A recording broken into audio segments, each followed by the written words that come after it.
कानपुर में आयकर विभाग ने तंबाकू कंपनी बांधीधर एक्सपोर्ट प्राइवेट लिमिटेड के हेड ऑफिस पर छापा मारा है। कंपनी के दिल्ली, मुंबई, गुजरात समेत 20 ठिकानों पर भी छापेमारी की कार्यवाही की है। 29 फरवरी को शुरू हुए छापेमारी का आज यानी 2 मार्च को तीसरा दिन है, जहां तीसरे दिन कंपनी के मालिक के मिश्रा के दिल्ली स्थित कोठी से रोलेक्स की 5 घड़ियां मिली हैं। इनमें हीरे जड़े हुए हैं। इनकी कीमत 12.5 करोड़ आंकी गई है।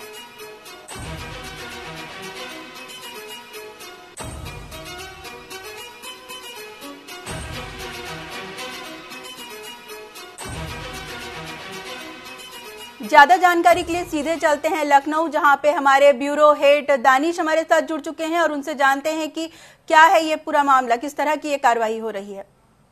जी दानिश। देखिए, पिछले 40 घंटों से ज्यादा समय से जारी तंबाकू व्यवसायी के इनकम टैक्स की रेट चल रही है और ये इनकम टैक्स की रेट कई राज्यों में हुई है और अचानक इस छापे से जो उद्योगपति है इंडस्ट्रियल एरिया में हड़कंप मच गया है। हालांकि कानपुर की बात की जाए तो बंशीधर में तंबाकू के यहाँ से इनकम टैक्स की रेट पड़ी है और आयकर विभाग की ये बड़ी कार्रवाई हुई है। आयकर विभाग के ठिकानों पर रेट 5 राज्यों में हुई, जिसमें 20 टीमें कार्रवाई कर रही हैं।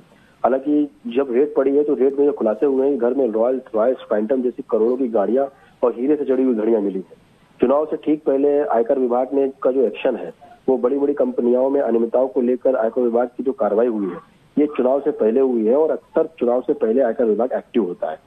हालांकि बीच बीच में आयकर विभाग अपना मैं कह सकता हूँ छापे मारा करता है, लेकिन ये आयकर विभाग में जो एक कार्रवाई कानपुर में हुई है इसमें इंडस्ट्रियल एरिया के जो उद्योगपति हैं, जो इंडस्ट्रीज हैं, उन पर जो छापेमारी हुई है, जिसमें बंशीधर तंबाकू कंपनी है, उनके जो छापे पड़े हैं तो उसमें आय से अधिक संपत्ति के साथ साथ जो अनियमितताएं यानी आयकर को टैक्स चोरी को लेकर के जो आयकर विभाग ने छापे मारे हैं इनमें कई खुलासे हुए हैं। हालांकि आयकर विभाग ने कानपुर स्थित जो छापे मारे हैं जिनमें बंशीधर तंबाकू प्राइवेट लिमिटेड कंपनी को मारे गए, 5 राज्यों में जो ठिकानों पर कार्रवाई की गई, 15 से 20 टीमें आयकर विभाग की गुजरात, अहमदाबाद, उत्तर प्रदेश, कानपुर, आंध्र प्रदेश, दिल्ली से राज्यों में छापेमारी कर रहे हैं। अभी अगर सूत्रों की बात की जाए तो सारा काम ये लोग कच्चे पर कर रहे थे, यानी कि माल बाकी कंपनियों को भेज तो रहे थे लेकिन उसकी एंट्री नहीं दिखा रहे थे, जिससे आयकर विभाग को भनक लगी। तो टर्नओवर 20 से 25 करोड़ का दिखाया गया, लेकिन असल में टर्नओवर लगभग 100 से 150 करोड़ के आसपास आंका जा रहा है, जिससे आयकर विभाग को भनक मिलते ही जो रेट पड़ी है उस रेट में कई खुलासे हो गए हैं और आयकर विभाग की रेट अभी ये 40 घंटों से जारी है और आगे भी जारी रहेगी और चुनाव के चलते आयकर विभाग की रेट अभी भी कई राज्यों के समेत उत्तर प्रदेश के कानपुर, लखनऊ में पड़ सकती है। जी दानिश वारसी जी, आपका बहुत बहुत शुक्रिया तमाम जानकारी के लिए।